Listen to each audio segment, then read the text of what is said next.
binacional. E a gente vai falar um pouco sobre modelos de autorização e os desafios desses modelos na área de internet das coisas. Essa apresentação, que é a parte do meu mestrado na UFPR, e a gente vai tentar compartilhar aí um pouco do que a gente andou estudando aí nesses últimos tempos aí. Então, o que é a internet das coisas? A internet das coisas é essa computação que está cada vez mais presente no nosso dia a dia.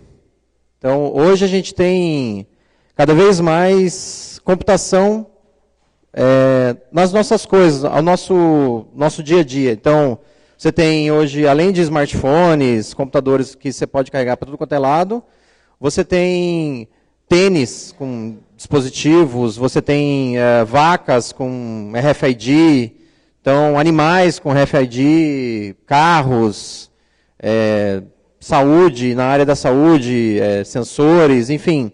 Então, ela está cada vez mais presente e menor. E a definição de coisas, que parece um pouco estranha quando a gente ouve da primeira vez o termo internet das coisas, né? Se fosse em Minas Gerais, seria internet dos trem. Né? Então, assim, essa coisa, como é que a gente define, né? O que é uma coisa? Né? Que é um negócio muito aberto.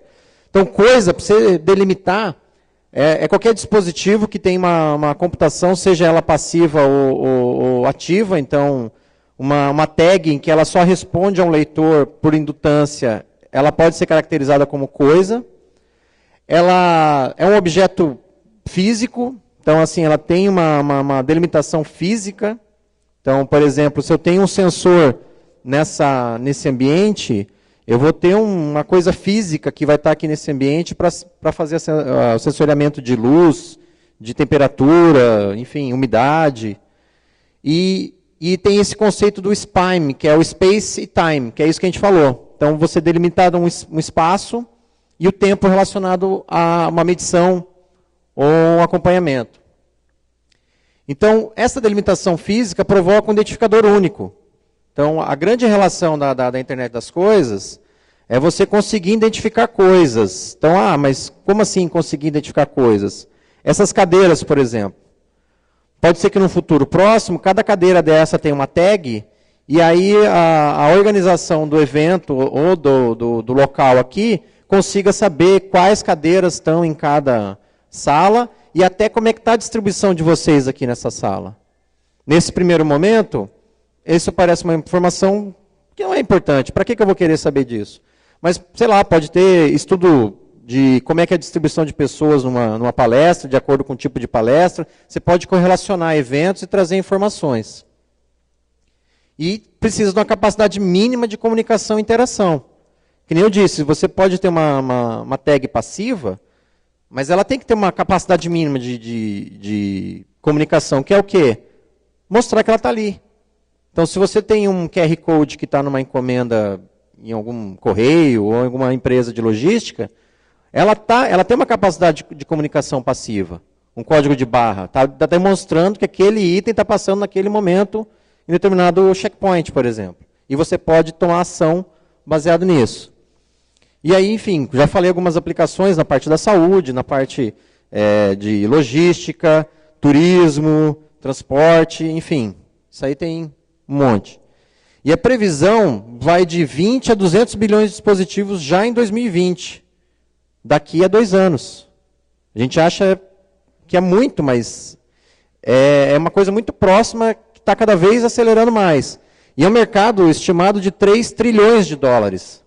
Isso aqui o Gartner fez uma apresentação, o Gartner fala em 20 bilhões, a Cisco fala em 200, porque é um negócio difícil de se mensurar a quantidade de aplicações e a possibilidade que você pode fazer com a internet das coisas. Então aqui já, em 2018, você já tem, olha, os principais segmentos de IoT que você pode aplicar e já vão estar sendo trabalhados, que é Smart Cities.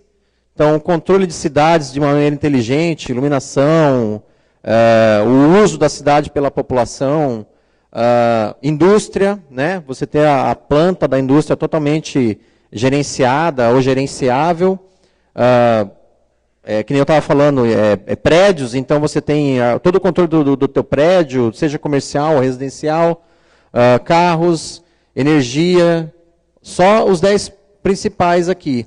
E quais são as 10 previsões já para esse ano? A briga de plataformas, que um pouco da nossa palestra vai dar um pouco sobre isso, essa questão que não existe ainda uma plataforma consolidada ou plataformas consolidadas. Você vê que até a Google já lançou o Android of Things.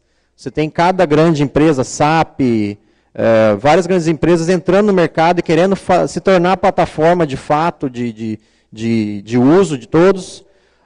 Você tem, geralmente, a questão da IoT está atrelada com o uso de computação em nuvem.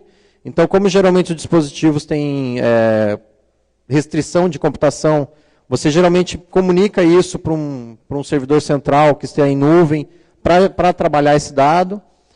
A China, para variar, está entrando de cabeça e trabalhando muito com a IoT. Você tem, que mais? Conexões, uso bastante de analytics e machine learning, porque pensa, digamos que cada cadeira dessa, a cada, sei lá, 10 minutos faça uma informação de que, olha, tem alguém sentado aqui na cadeira ou não. Eu sou a cadeira A438 da sala tal e tem a pessoa sentada ou não. É um volume gigantesco de dados que a gente está gerando. Então, assim, não vai ter storage para salvar tudo isso. Então, aí vai entrar o quê? Analytics e IA. Para trabalhar, para salvar o que eu preciso salvar de informação e para descartar o que não vai ser necessário. Estatística, gente, machine learning é uma estatística com uma cara bonita, entendeu? Com um nome bonito. Então, estatística é principal para isso. E agora a gente tem a questão do GDPR aí na Europa, que é a de dados pessoais, a proteção.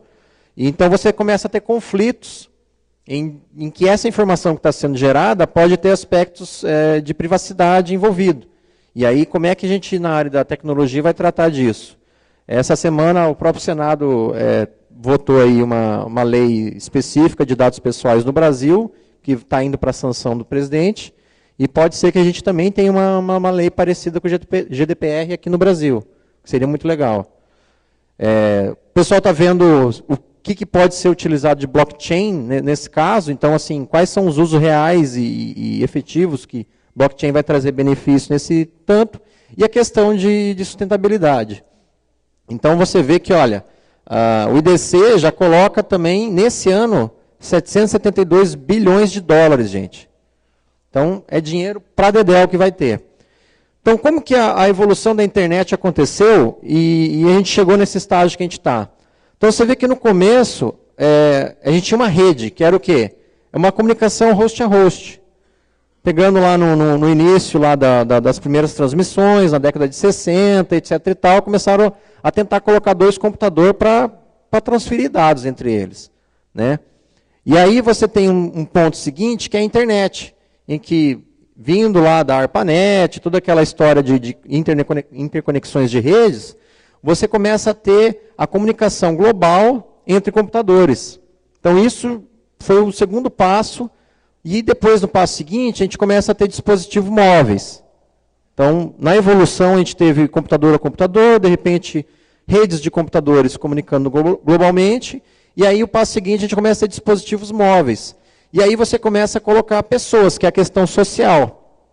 Então, tem redes sociais, tem uso social, a questão do serviço direcionado para o uso da pessoa, então, ele é customizado de acordo com o teu uso, que começa a levantar a questão de privacidade, etc. e tal. E a internet das coisas é você ter tudo conectado, teu carro, tua cafeteira, tua casa, tua geladeira, que é aquela coisa que a gente fala, como é que é esse uso de internet das coisas, você vai explicar, por exemplo, para um familiar ou para um amigo, amiga que não é da área.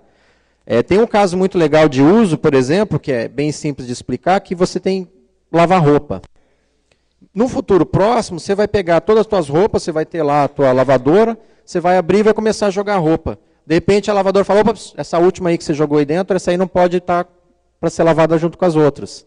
Porque ela tem um tipo de tecido diferente que você não vai dar certo, vai manchar ou vai acontecer alguma coisa. Você tira aquela, coloca as outras, e ela fala, opa, para que agora já atingiu o meu limite de capacidade de lavar roupa. E aí você fecha, ela sabe, baseado na tag de cada camiseta, calça, enfim, que você vai colocar para lavar, ela fala, olha, beleza, aqui está tudo certo. E aí, baseado na tua agenda, a lavadora vai poder falar, então tá, então você precisa dessa roupa para quinta-feira. E aí ela sabe que de terça para quarta, às 3 horas da manhã, a energia elétrica é mais barata. Conversando com a sua distribuidora de energia elétrica. E aí a própria lavadora vai fazer a decisão de que vai lavar a tua roupa nesse horário em que a tua energia é mais barata para você economizar dinheiro e deixar a tua roupa pronta de acordo com o teu calendário. Parece um negócio ainda meio mágico isso acontecer, mas isso é o que a internet das coisas se faz. É tentar facilitar a vida de todo mundo de uma maneira inteligente e eficiente. E quais são esses desafios? Então é justamente isso, a tecnologia tem que ser invisível. A gente sabe que para poder acontecer isso, tem que ter uma padronização de tag de roupa, tem a questão de privacidade envolvida, tem a questão da lavadora suportar a leitura dessas tags, a comunicação dessa lavadora com a distribuidora de energia elétrica, a comunicação dela com a tua agenda. Então, tudo isso tem uma série de desafios de conectividade e tecnologia que ainda faz a gente pensar, não, isso está muito mágico ainda, tem muito trabalho para chegar até lá. Então, para conseguir ser invisível, para a gente não ter que ficar... Agora, imagina, assim, a gente fala sobre isso de uma maneira legal, beleza, dá um uso legal de uma lavadora, de uma maneira mágica. Mas imagine se você tiver que configurar uma lavadora dessa. Imagine se você tiver que conectar um teclado USB nessa lavadora, colocar IP nela, etc. E tal. Impossível. Aí a gente está piorando o uso da lavadora. Então, o desafio é tornar a tecnologia invisível. E aí, para tornar ela invisível, ela tem que entender o contexto. Então, assim, tem que entender o contexto que ela é uma lavadora, o negócio dela é lavar a roupa, mas ela tem que entender que tipo de roupa que ela vai estar lavando, ela vai ter que ter uma comunicação segura e de forma privada, assim, que mantenha a tua privacidade com a tua distribuidora e comunicar entre si. Então, você ter a lavadora comunicando com as tuas roupas, com o teu celular, quem que pode. Então, assim, na tua casa tem você, tem mais gente, todo mundo pode acessar, quem não pode. E aí, a questão da internet das coisas é sempre monitorar e atuar.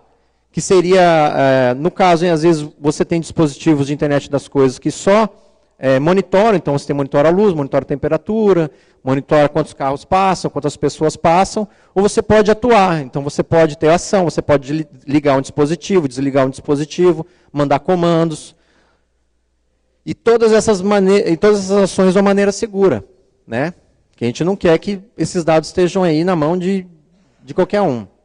Então, se a gente olhar os elementos da internet das coisas, você tem sempre a questão de hardware e dispositivos e sensores vão estar aqui embaixo, nessa camada, um sistema operacional, e aí você pode ter uma plataforma que agrega tudo, até a relação com o usuário, ou você pode ter um middleware, que fica uma boa parte, e aí você vai só implementar uma apresentação, ou você vai ter um framework, e aí você vai ter mais trabalho de fazer essa aplicação. Então, a diferença é que, às vezes, na plataforma, você não tem tanta possibilidade de adequar a tua aplicação. Você vai ter que aceitar o que a plataforma te oferece. Vê, por exemplo, o Facebook. Facebook, você tem umas APIs lá que você consegue acessar, mas você não tem controle nenhum, certo? Já você tendo um middleware, que seria, no caso, aí, por exemplo, um Android of Things, aí você poderia dar uma capa na tua aplicação e por baixo ela usa esse middleware. Ou você, sei lá, usa Java, um framework Java, ou Python, ou algum outro, e aí você faz a maior parte da tua aplicação. E aí, em relação com a rede de sensores, porque na academia e nas pesquisas, a rede de sensores, ela meio que é uma geração anterior da internet das coisas, que tinha uma questão mais restrita. Então, você tem os sensores e os atuadores, que a gente comentou, um firmware em cima, e aí essa rede de sensores ela pode ser usada pela internet das coisas. Então, quando você tem, por exemplo, rede de sensores num campo agrícola, ou você tem uma rede de sensores animal de corte, etc. e tal. E outras tecnologias. E aí, que nem a gente comentou, você pode ter middleware, framework e o teu internet das coisas com serviços usando isso. Então, por exemplo, você pode ter um serviço de monitoramento de gado, etc. e tal, que outra aplicação pode consumir esse teu serviço, ou você pode ter aplicação que vai ter acesso direto aos teus usuários. E aí a gente entra na parte de segurança da internet das coisas. E aí a gente precisa desses fundamentos da segurança, que é o quê? Privacidade, confiança, confidencialidade e identificação. Esses itens de segurança, eles sempre estão geralmente relacionados. Você precisa de confiança, às vezes para ter privacidade. Você precisa confiar em um outro ente para poder ter a privacidade de conversa entre esse canal. Você precisa identificar esse ente para poder ter confiança. Enfim, eles são bem relacionados. E aí a gente tem dispositivos que estão cada vez mais no nosso dia a dia, né? Então, só que esses dispositivos, eles aumentam a superfície de ataque. Pega o caso de câmeras IP, que o pessoal coloca em casa para vigiar acesso externo de casa, ou a porta, etc. e tal. E aí, se o fabricante não tem um cuidado com segurança, um atacante usa uma falha não conhecida, um zero day, ou às vezes até uma falha conhecida, mas que ninguém atualiza o firmware. E aí você tem um Mirai da vida, que é uma botnet que ataca com capacidade de 1 terabit, 1.2 terabit por segundo. E aí você tem o caso aqui, que nem teve na palestra da Cris antes, falando sobre segurança de IoT, o caso do aquário. Né? Um aquário, pô, legal, bacana, né? Tem um aquário em casa, uns peixinhos, beleza, bacana. E aí, o que acontece? O aquário foi usado como ponte para hackear um cassino. Então, é aquela coisa, a gente começa a querer facilitar, mas também a gente aumenta a superfície de ataque, porque tudo praticamente começa a virar software. Aí uma cadeira dessa vira software. Vai ter um firmware rodando, alguma coisa assim. Ou você tem, nesse caso aqui, ó, um marca-passo, que precisou de um recal para poder atualizar o firmware dele, que tinha uma vulnerabilidade de segurança. E esse marca-passo, se a pessoa não tomasse cuidado, alguém poderia controlar o marca-passo dele para dar um choquinho no momento errado. E aí? Essa é a internet das coisas que a gente está querendo? Aí você tem, por exemplo, o caso do Cloud Pets, que é um brinquedo inofensivo, e ele recebe mensagens de voz via brinquedo. Por exemplo, a criança fala com o brinquedo, e os pais podem acessar o serviço e falar com a criança de volta. E ver o que a criança falou com o brinquedo, etc. e tal, enfim, tem uma interação, etc. e tal, né? Pô, muito bonito, muito legal. Aí, em fevereiro de 2017, a galera conseguiu acesso ao banco de dados do Cloud Pets. E aí você tem dos dados, as gravações de crianças e pais na mão de você não sabe quem. Certo? Vai saber, às vezes a pessoa podia ter acesso a esse brinquedo e falar com a tua criança. Um outro caso específico, só para dar essa visão geral sobre a questão de segurança, o que é? Em 2017, agora em dezembro, a Strava, que é um aplicativo para você correr, para você caminhar, nadar, anda de bicicleta, você consegue acompanhar via Strava, te dá lá o que você fez, o trajeto, etc. e tal. Em 2017, eles disponibilizaram 13 bilhões de pontos GPS de um heatmap mundial. Isso está disponível ainda. Você pode acessar lá o site acho que é do heatmap, Strava, alguma coisa, e aí você vê, por exemplo, qual que é o caminho que o pessoal geralmente corre nas cidades, nos lugares, de quem usa o aplicativo. Esse aqui é o trecho da PUC aqui, ó. Esse aqui é a avenida aqui que eu peguei e o trecho da PUC aqui. Então você vê que na avenida tem bastante galera que deve passar de bicicleta aqui na avenida. Você vê que a outra aqui internamente já na PUC já tem pouca, essa parte aqui já tem mais. Então você começa a ver padrões de comportamento e ver quais são os pontos da cidade que a galera usa mais para passear, para caminhar, para correr e andar de bicicleta. E aí, o que acontece? A gente vê aí qual que é a rota mais usada. Então, traz, às vezes, informações geopolíticas interessantes para a gente. Olha aqui o caso na Península Coreana. Você tem a Coreia do Sul, bastante galera usando, E provavelmente aqui na capital da Coreia do Norte, lá em Pyeongchang, você vai ter alguns, sei lá, diplomatas de outros países que estão usando o aplicativo lá para correr e etc e tal. Então você tem bem um negocinho aqui. E às vezes até a galera deixa às vezes ligado quando vai andar de barco, e aí você tem essas trilhas aqui, né, em que passam os barcos, etc. Então você pode dar zoom e ver, olha, que bastante galera usa nas estradas, para andar de bicicleta e etc e tal. Interessante.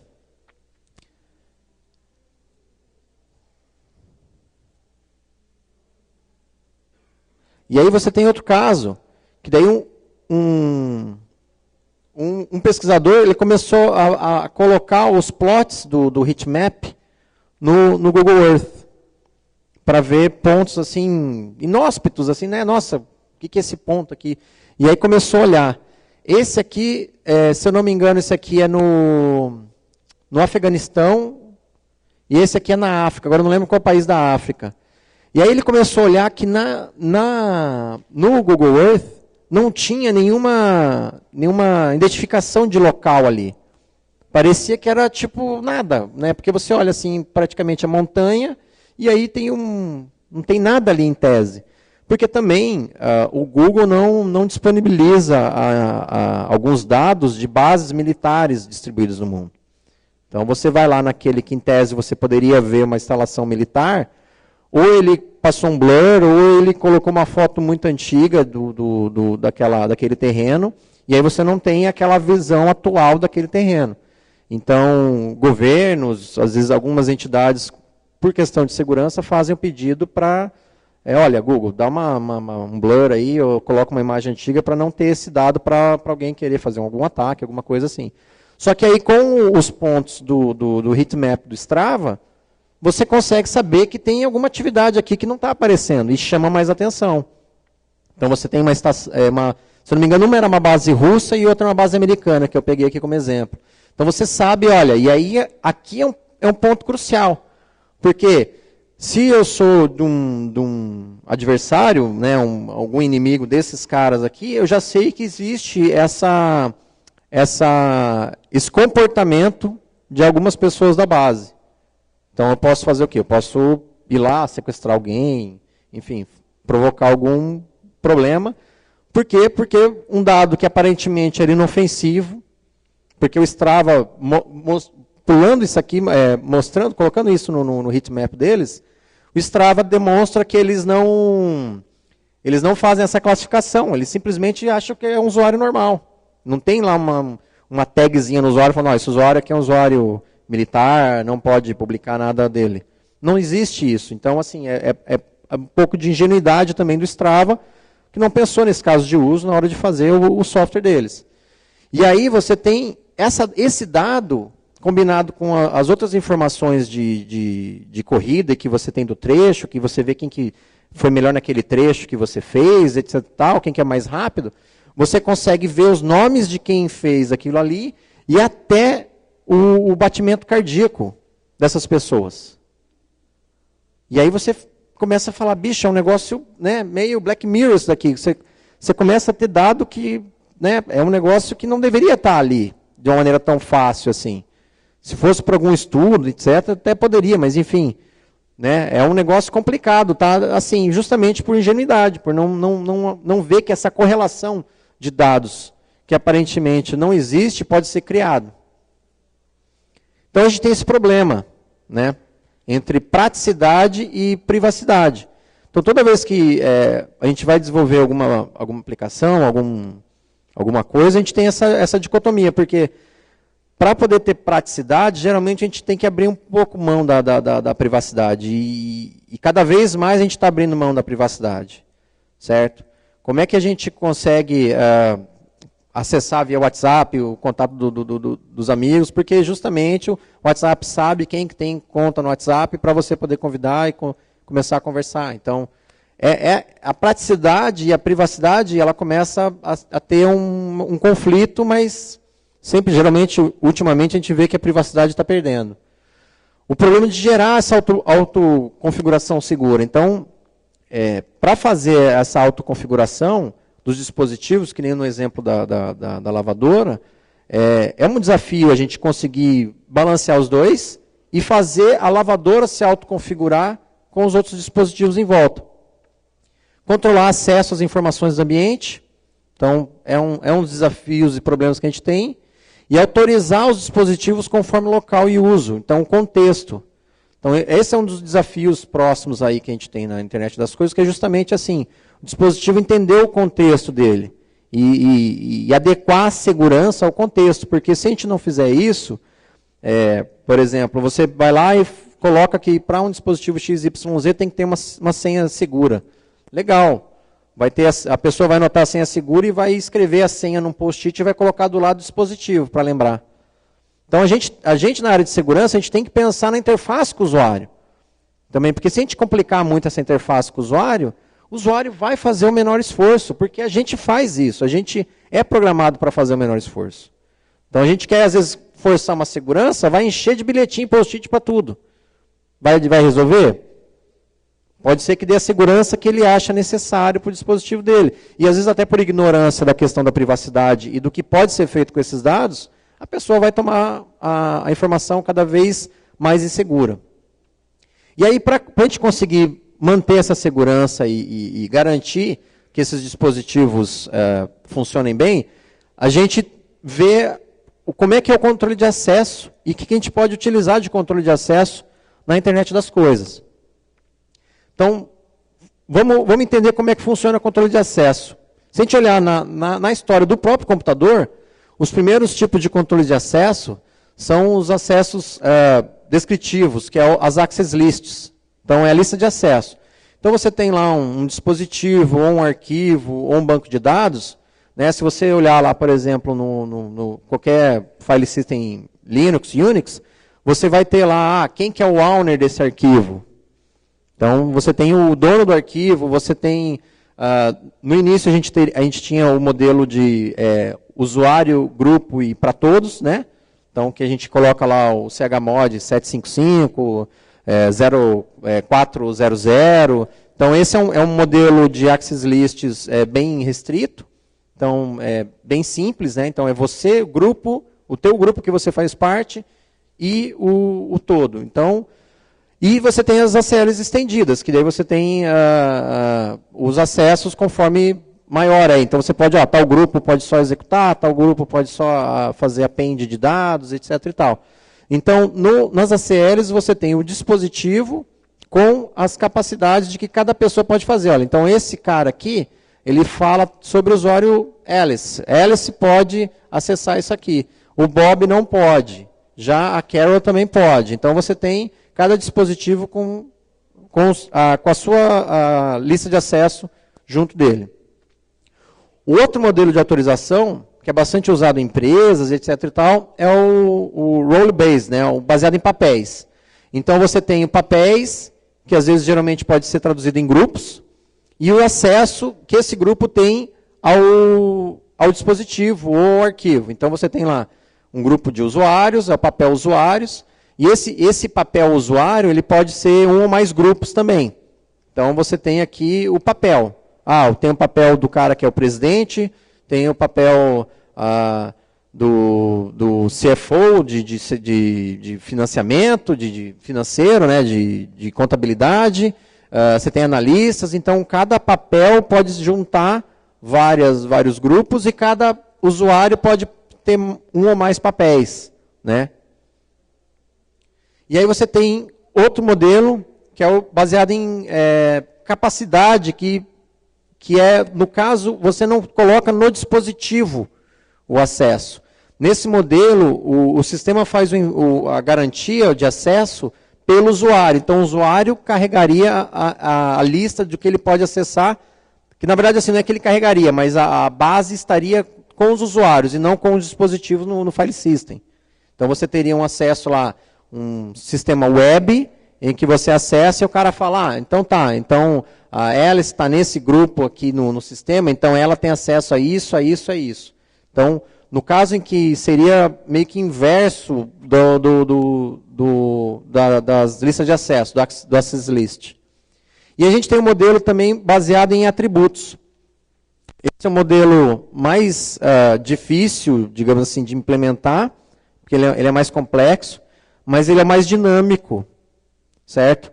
Então você tem o quê? Você tem os usuários, então no caso aqui, por exemplo, o Bob tem os atributos dele, a identificação dele, a localização, se ele está com biometria ou não, a Alice está com o dispositivo móvel dela aqui, a localização. A Carol também está com a localização e a biometria. Então você tem os atributos dos sujeitos, das pessoas, né? Você tem os atributos pessoal de cada um, e aí o mecanismo, ele vai verificar, então, quais são as variáveis de ambiente.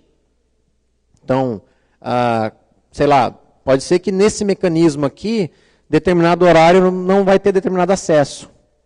Só, por exemplo, tem uma sala de reunião em que está liberado só horário comercial para marcar reuniões.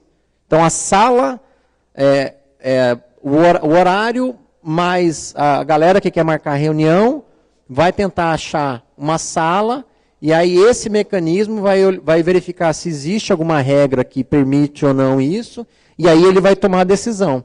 Então, você tem um ponto de decisão de política, e você tem um ponto de garantia, né, de enforcement, de validar que esse acesso vai ser possível para o acesso a esse recurso. Então, esse modelo, ele é um modelo mais dinâmico, porém mais complexo.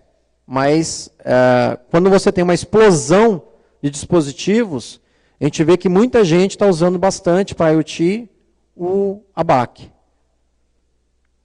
Aí, alguns trabalhos que têm algumas propostas interessantes. Nesse caso aqui é um Software Defined IoT Security Framework, né? É o artigo da Salmon. Ele é um modelo híbrido e ele tem o Core Controller. Então, você vai ver que você tem um controlador lá em cima da tua rede, então você tem todos os dispositivos aqui acessando via antena. Aí você pode ter uma ou mais antenas com os Access Controllers aqui, fazendo esse controle de acesso desses dispositivos, seja carro, seja dispositivo móvel e etc. e tal. Você pode ter aplicações aqui nessa parte do Core Network, baseado para transferir esses dados para cima ou não. E aqui você tem o controlador central. Então, nessa parte do controlador central, você tem um modelo discricionário, aquele que a gente comentou no primeiro, que seria tipo uma access list. Por quê? Porque aqui é meio que uma sumarização das camadas inferiores. No caso do Access Controller, ele já mistura de Attributed Based Access Control, então baseado em atributos, e também baseado em role, em papéis. Então, nesse caso aqui, a gente tem uma mistura, uma combinação desses dois, para passar para cima, que aqui em cima já é mais explícito. Porque controlar listas de acesso, se alguém aqui já trabalhou em redes e vai, por exemplo, configurar access lists em switches, sabe que dá um trabalho considerável. Você manter isso, porque até às vezes você iniciar uma access list em dispositivos, até você começa. Você vai lá, configura, fala, olha, tais grupos tem, tal pessoa tem, nossa, tudo está bonito de segurança. Aí manter isso. E escalar isso. Aí você vai ter 10 mil dispositivos para cuidar. Você tem uma rede internacional, aí não multinacional. Como é que você vai controlar? Aí tem administrador da rede local, lá do Bangladesh, que precisa ter acesso naqueles routers de Bangladesh. Então, manter access lists, ela tem um custo muito grande e não escala bem. Certo? Aí você tem um role-based, já ajuda. Mas o role-based também começa a complicar quando você tem uma explosão de dispositivos. Tem papers, artigos de IoT, que na hora que fala sobre escalabilidade, ele fala, bicho, é para cima de 10 mil dispositivos, acima de 100 mil. Se a gente pensar numa cidade inteligente, imagina de quanto só de sensores em poste de luz e sensores de outras coisas a gente vai ter numa cidade. Vai ser milhares. E aí, a escalabilidade disso é um negócio importante.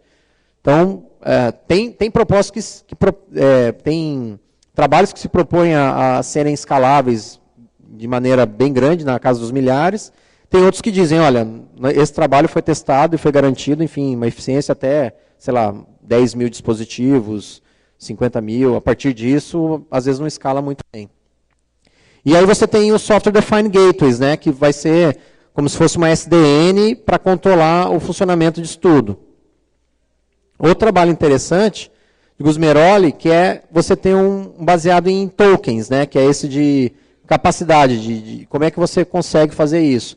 É um projeto conhecido como IoT at Work, né, ele é esse modelo CapBack, e aí você tem composto do quê? De um serviço, você tem os recursos têm ID único, então você tem aqui a Alice, ela faz uma liberação, por exemplo, do Bob aqui, e aí ela fala, Bob, um exemplo de uso, vai lá e o Bob é um mecânico, e a Alice é a dona do carro.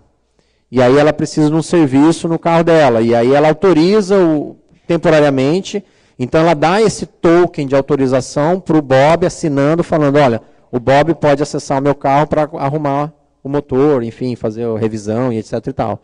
E aí, na hora que ele vai fazer isso, esse token com revogação, então você pode ter revogação por tempo, ou você pode ter a revogação como se fosse um certificado revogado, envolve esse pedido de serviço, e aí vai ter um PDP da Alice, na hora que o Bob for fazer o acesso, ele faz a requisição para garantir que, olha, realmente foi a Alice, está tudo certo, esse é um pedido válido, ele está com acesso a esse motor. E aí, justamente, você precisa desse ponto de decisão da política. Então, baseado na política da empresa, de automóvel, ela deu acesso, então é um acesso válido, e ele pode acessar e está tudo certo. Certo?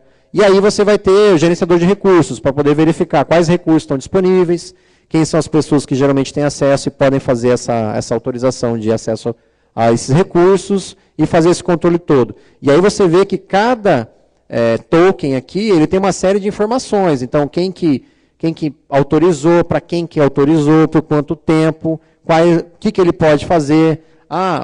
O Bob, com essa autorização, pode pegar a ficha médica da Alice? Não pode. Ele vai poder só ter acesso aos dados do motor, do veículo, para fazer manutenção.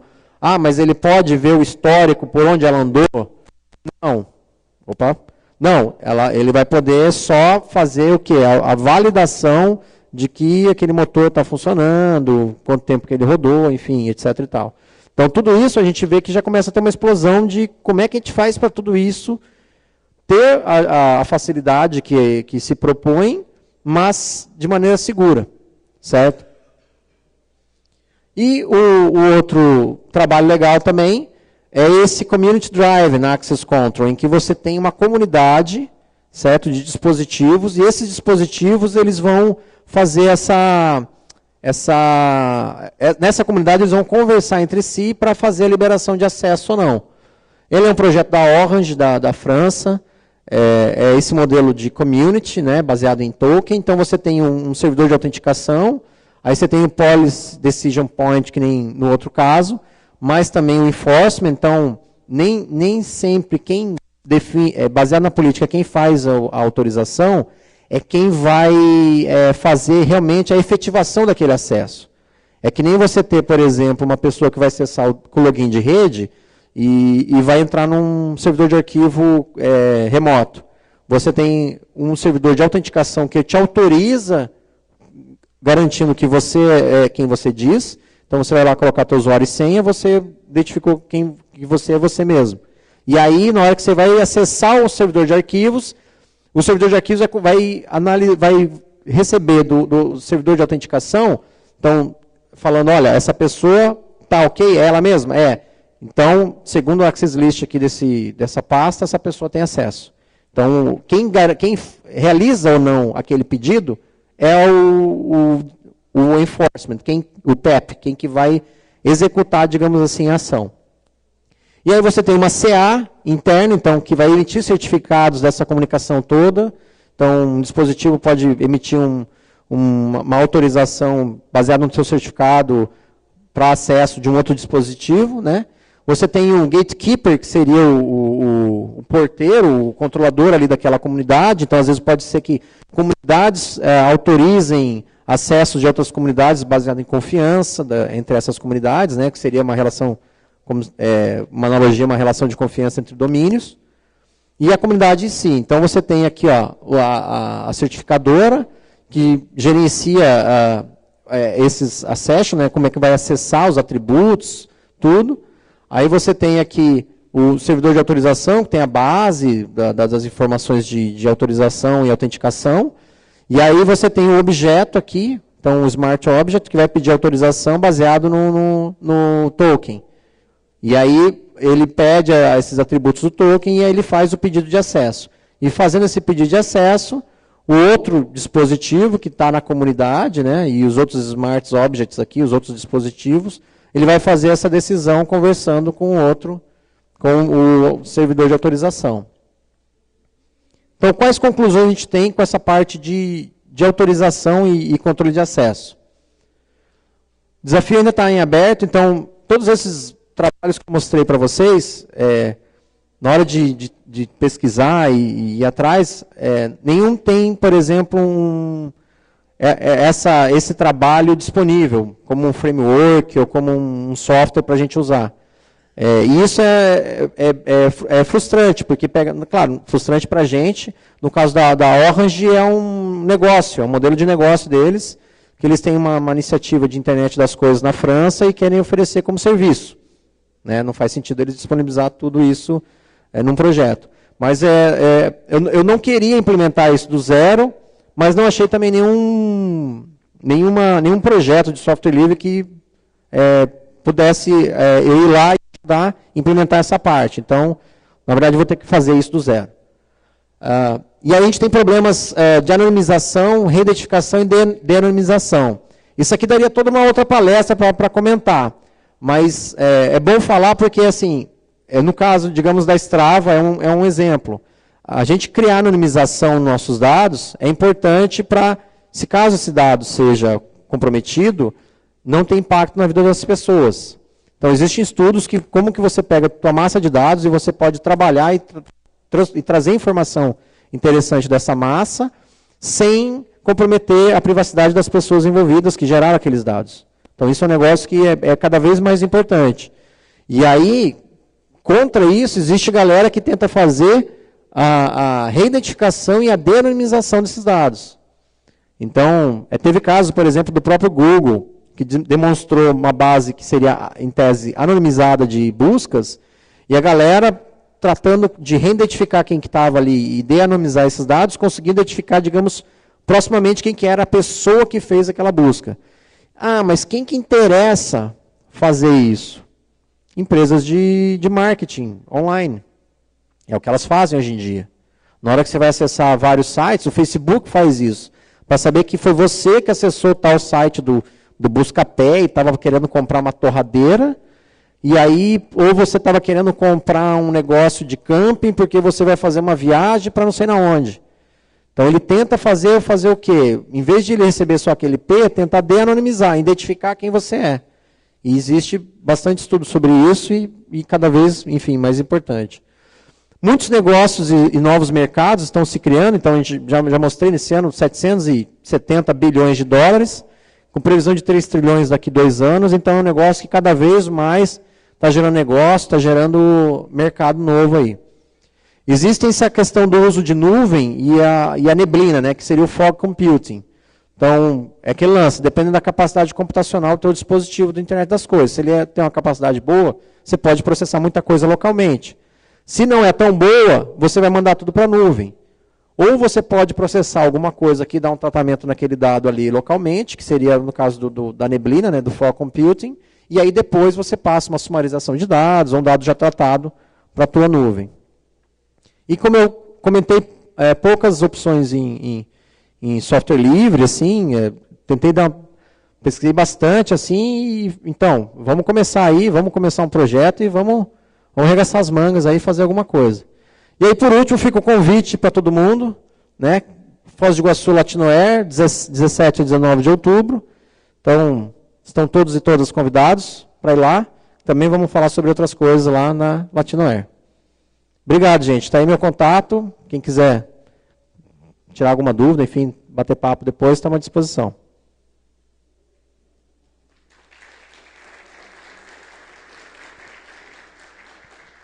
Se alguém quiser fazer alguma pergunta também, Está aberto aí.